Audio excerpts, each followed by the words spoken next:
105. Señores, continuamos con el sol de la mañana. Buenos días, José La Luz, adelante. Buenos días, Julio. Buenos días a todo el país, a la audiencia internacional. Saludos a todos y gracias por preferirnos.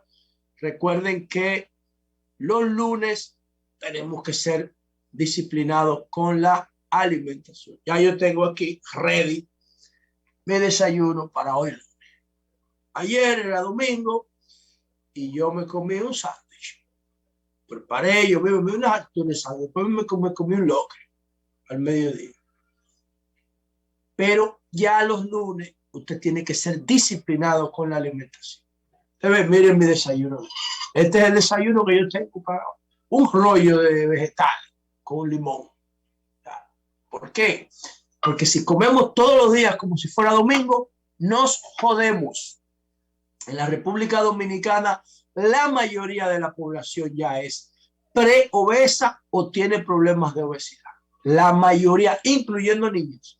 Y en algún momento vamos a tener que sentarnos a abordar este tema, porque es un asesino silencioso, la comida chatarra, silencioso.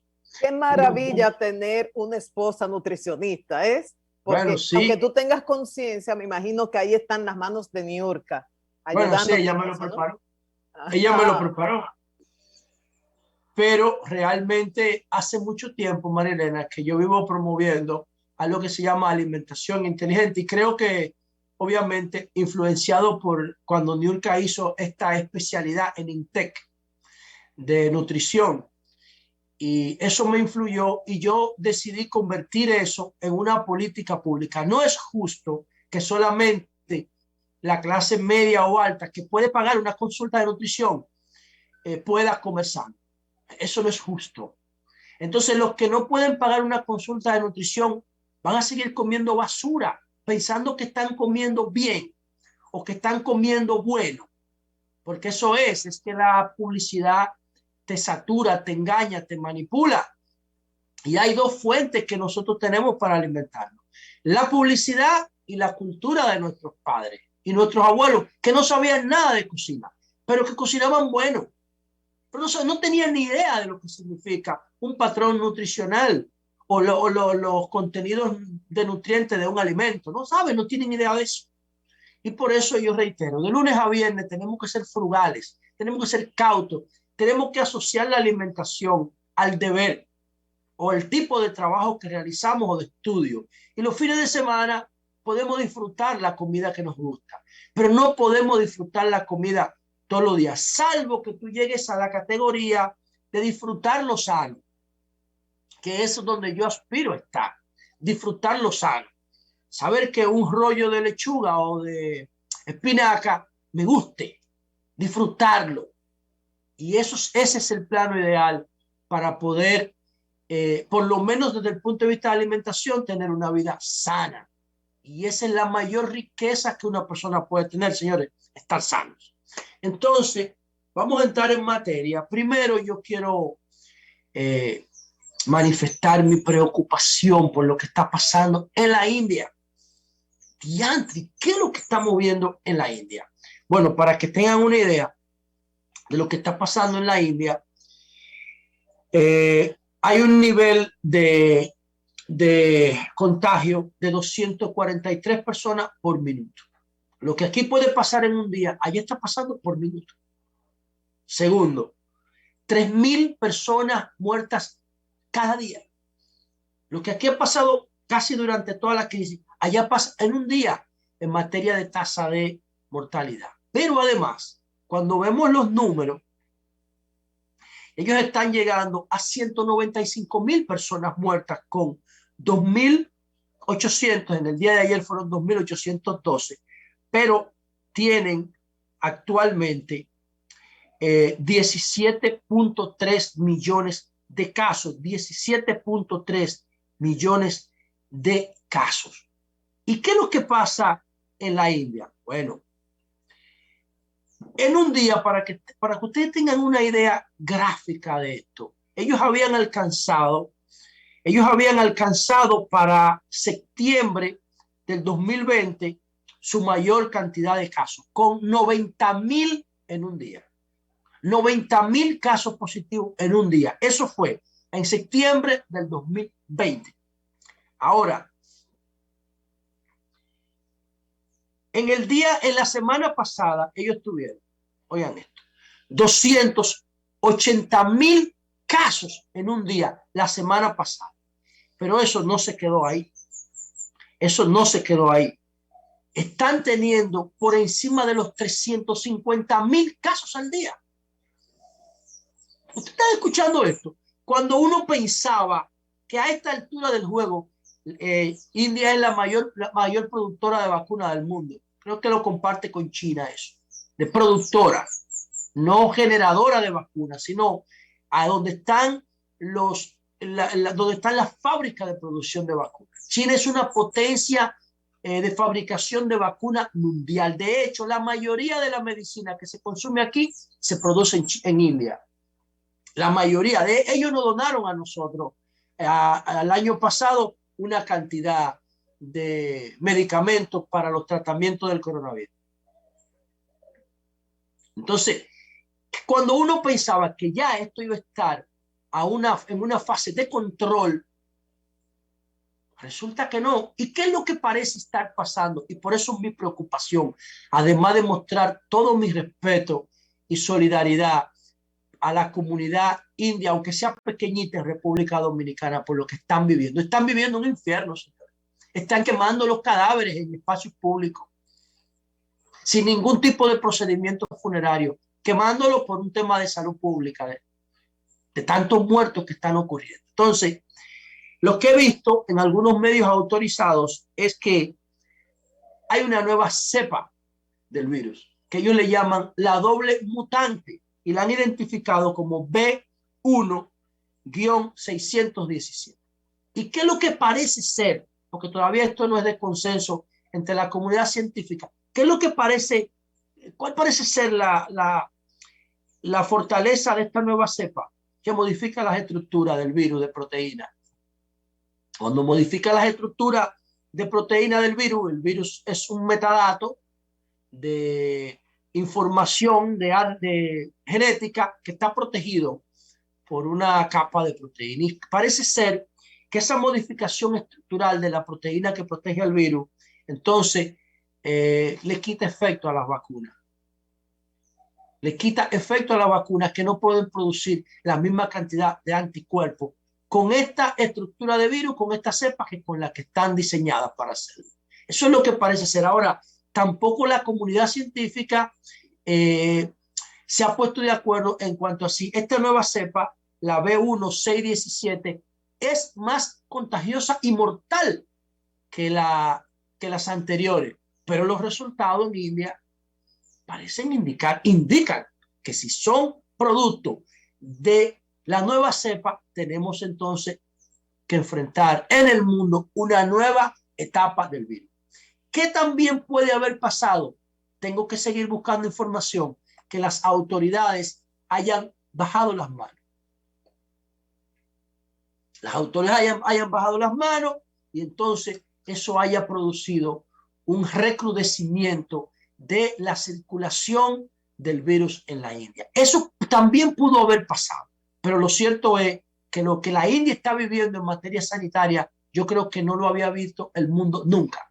El mundo moderno no lo había visto nunca. Lo que estamos viviendo ahora de más de 350,000 casos por día. ¿Y solamente es la India? Pues no. Ya hay 8 países que han registrado casos de... Ya hay 8 países que han registrado casos de esta nueva cepa en Europa. Y aquí tengo algunos. Aquí tengo algunos casos de Europa. Déjame ver, bueno, se me fue la nota, pero ya hay en 8 países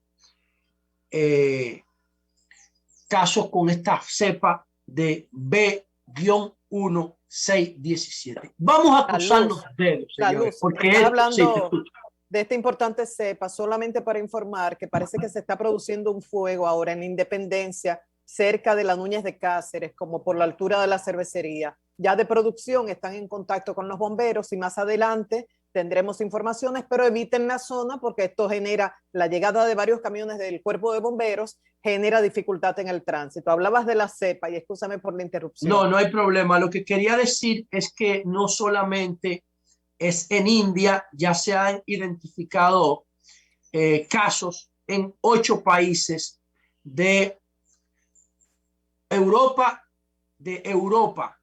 y de África, de esta nueva cepa. Vamos a cruzar los dedos para que esto no sea una nueva ola mundial de coronavirus, porque si se mueve en el mundo como se está moviendo en la India, lo que pudiéramos vivir es peor que el año pasado. Y ojalá que esto no sea así, porque tenemos tantas expectativas puestas en la sociedad que va a surgir, en la sociedad post-coronavirus, que sería lamentable tener que volver al encierro radical de marzo del año pasado. Por otro lado, esperando a ver lo que pasa en la independencia. Recuérdense que en la independencia fue que se produjo el tiroteo la semana pasada, que todavía estamos esperando que identifiquen a las personas que participaron en el tiroteo, a las 2 personas, a la del carro gris que dio la reversa y el de la jipeta Mercedes que sacó la pistola y el escopeta 12 porque no tenía placa el carro. Fue ahí en el barrio 16 de agosto de los Kilómetros, en la Independencia. Por otro lado, miren, el caso de la operación Coral. Bueno, ¿qué decir? Hace como una semana yo traje aquí una de las filtraciones de Wikileaks. El gobierno de Lionel diciéndole a Hans Herter y Robert Fanning, embajadores norteamericanos, diciéndole a Leonel Fernández que no querían, oiga, Estados Unidos diciéndole a Leonel Fernández que ellos no querían un grupo de militares en la Fuerza Armada. Ahí estaba el general Florentino, que era donde se ponía más énfasis. Y entonces, Lionel diciéndole a la embajada norteamericana, mire, yo le voy a decir una cosa, yo no me puedo meter mucho con esa gente porque después me tumba. O sea, el miedo por el derrocamiento a Bush. Recuérdense que una de los 3 grupos conspiradores, Iglesia, empresarios y Fuerzas Armadas, esos fueron los 3 grupos, además de Estados Unidos, esos fueron los 3 grupos en la República Dominicana que conspiraron contra el gobierno más democrático de la historia de este país. Esos 3, los militares, porque querían que Juan Bosch comprara unos aviones ingleses, y Juan Bosch dijo que no, que nosotros necesitábamos aviones, que lo que necesitábamos era educación. Entonces, los militares están ahí del 65, que después el PLD se alió con ellos, sobre todo con Wessing y su familia. ¿Y saben qué? Para mí, esa conspiración contra Bush de septiembre de 1963 fue un acto de corrupción política, económica y moral. Y esos 3 sectores se han quedado en la impunidad histórica. Se han quedado en la impunidad. Eso fue un acto de corrupción. Pero miren cómo los militares desde ahí empiezan a sonar con temas de corrupción. Y Lionel le decía a Hans Hertel en un cable de Wikileaks que los militares se quedaban con el 10% de todo lo que pasaba por su mano. Eso lo está diciendo Lionel. Yo lo cité aquí. Cuando se habló por primera vez en la historia de una auditoría externa de la policía solicitada por una comisión de reforma, no hecha por la misma policía, entre ellos mismos. Y parece ser que en República Dominicana los militares como que tienen una patente de corso para hacer lo que quieran en materia de corrupción, porque hay un presidente que dice, no, mírenlo ahí. Se quedan con un porcentaje de lo que pasa por su mano, pero yo no puedo hacer nada porque después me tumban. Y eso está en un cable de Wikileaks. Lionel diciéndoselo a Hans Hertel. Los otros presidentes no han dicho eso, pero se comportan igual que Lionel. ¿Y qué es lo que ocurre, señor? Yo creo que si analizan este caso del señor Adán Cáceres. Yo no conozco a Adán Cáceres, no soy amigo de él, creo que nunca en mi vida lo he saludado, nunca, ni por aquí, ni le he dado la mano, pero yo tengo un principio de comportamiento frente a este tema. Yo creo que la norma de las personas es la libertad, no la prisión. Yo no creo que una persona, para que pague la culpa o la pena por algo ilegal que haya hecho, tenga que estar preso. Las únicas personas que tienen que estar presos son los que son una amenaza de agresión física para la sociedad. Ese es mi convencimiento filosófico. Y yo creo que las penas que llevan a una persona no violenta a la cárcel están inspiradas en venganza. Y yo no creo en un pueblo que se venga de nadie, ni en ninguna autoridad que procura venganza. Eso hay un problema estructural ahí. Ahora, ¿qué si yo creo? Soy autor de Revisión de Patrimonio, una política pública por la transparencia contra la corrupción que procura ¿qué? Que procura desincentivar la corrupción mediante el decomiso de todo lo que se roben del erario público. En eso sí yo creo. Yo creo que una persona que le pusieron dinero bajo su administración o que por tráfico de influencia o asociación de malhechores haya construido un patrimonio ilegal, el objetivo del Estado tiene que ser quitarle ese patrimonio ilegal. Pero no solamente quitárselo con una penalidad y sobre todo darle una sanción moral. Inhabilitarlo para ejercer ninguna función pública dependiendo del grado de la corrupción parcial o de por vida, que la sociedad sepa que esa persona está sancionada ética y moralmente para ocupar cargos públicos y que lo condenen, sí, pero preso no. ¿Por qué a mí no me gusta la prisión? Porque una persona acusada de corrupción ya tiene disposición para hacer cosas indebidas. Cuando llega a la cárcel, lo primero que hace es que corrompe todo el entorno de la cárcel. A los 2 o 3 meses ya está acostumbrada a la cárcel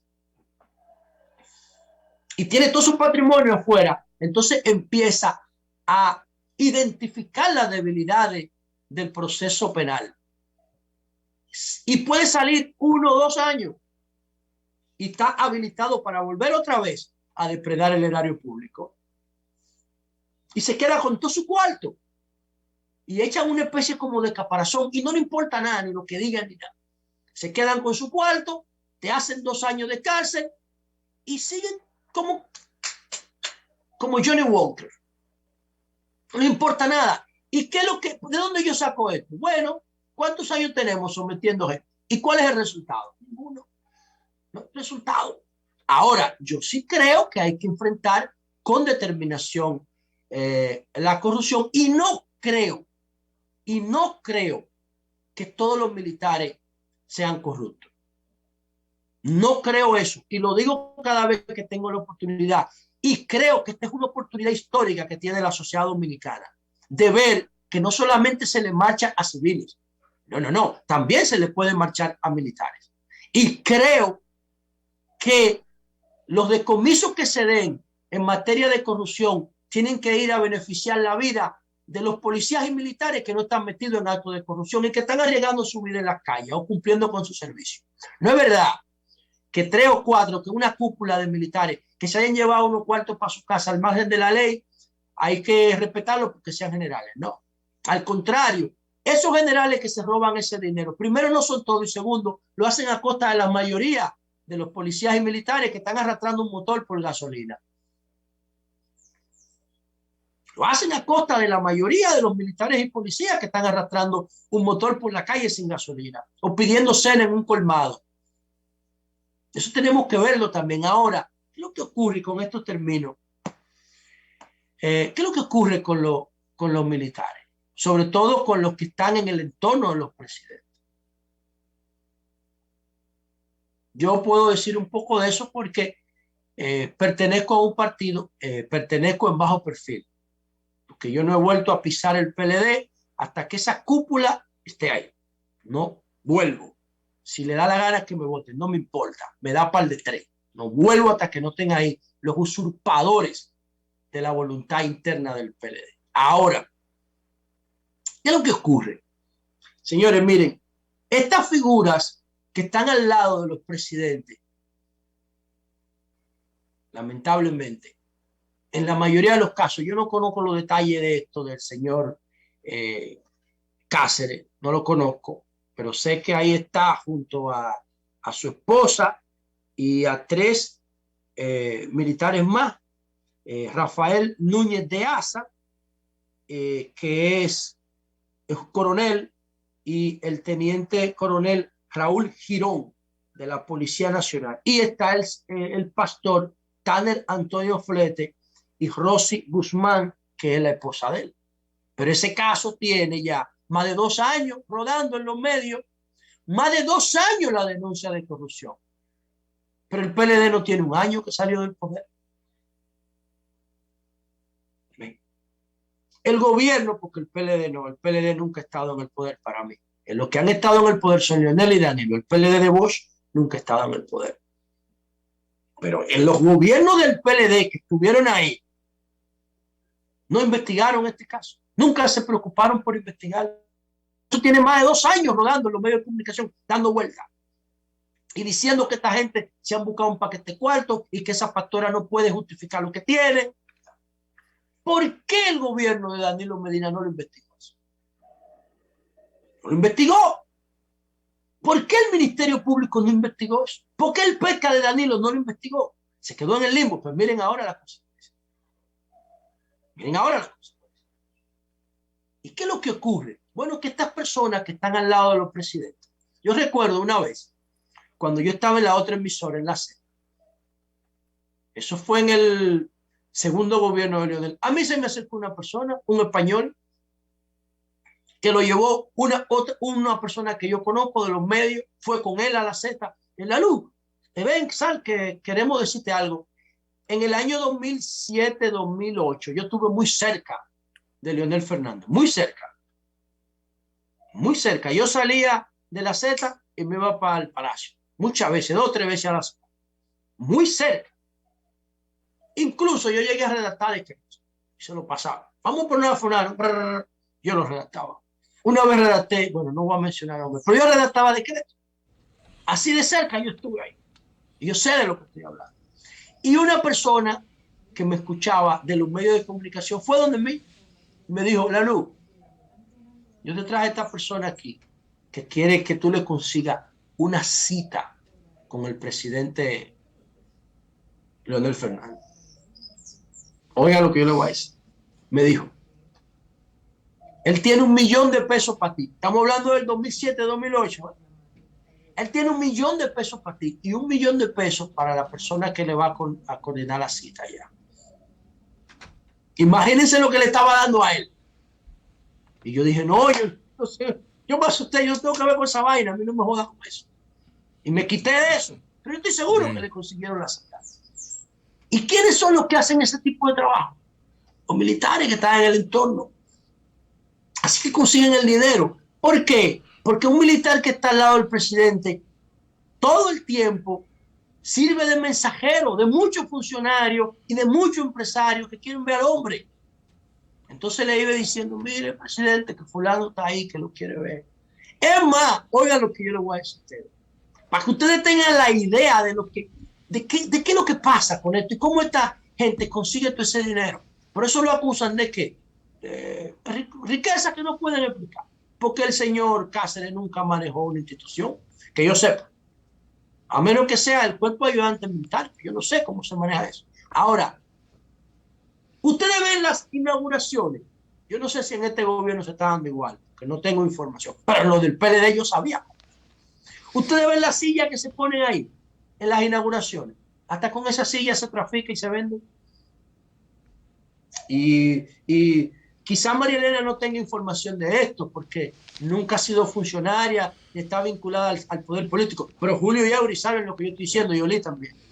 No, a mí no, yo no sé si no he estado. Pero no lo dudo porque tú lo planteas. Esa silla donde se sienta la gente. Pero no nos metas nosotros en tu vaina, tírate tu vaina tú. Oye, por primera vez gana mi candidato.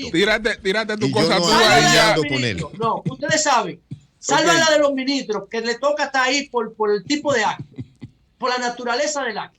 Pero después, las otras sillas se venden. Se venden, fulano. Y no creo llega que a las ahora 9, pase eso. busca fulano abajo en la tarima que te tenga una silla reservada aquí. ¿O no es así? A ese nivel llega la corrupción en los entornos presidenciales. Y eso es así.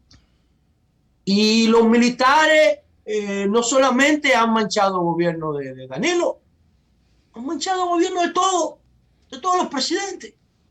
De todo, de Lionel, de Hipólito, de Jorge Blanco. Ahí la historia está ahí.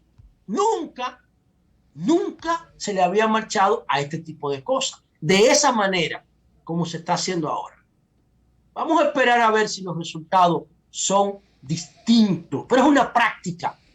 Es una práctica que nace con el mismo nacimiento de la República Dominicana. Cambio y fuera.